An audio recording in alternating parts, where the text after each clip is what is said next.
Hello guys, welcome to my YouTube channel and welcome to this new tutorial video. And in this video I'm going to show you if you are having a problem extracting an zip file.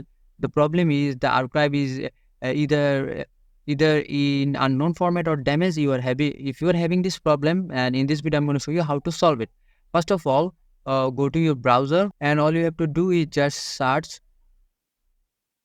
7-zip download. This is the option and enter.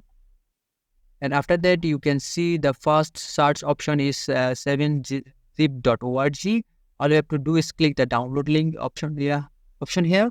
And after that, on the top, you can see 64-bit Windows. This is for the 64-bit Windows. And if you have 32-bit Windows, you have to download this. To download this, simply click the download link option. And as you can see, it's automatically started download, and download is already finished. And to install it, all you have to do is just double click it here and select yes, and just select install. And as you can see, the installation process is completed. And now close it, close this one also, and go to the zip file option and right click it here. And as you can see, the 7-zip file is already there.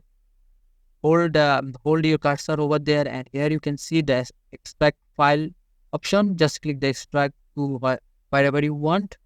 And after that, the extraction is completed and there is no error. So in this way, you can easily fix the problem. So this is the video, and I will see you guys in the next video.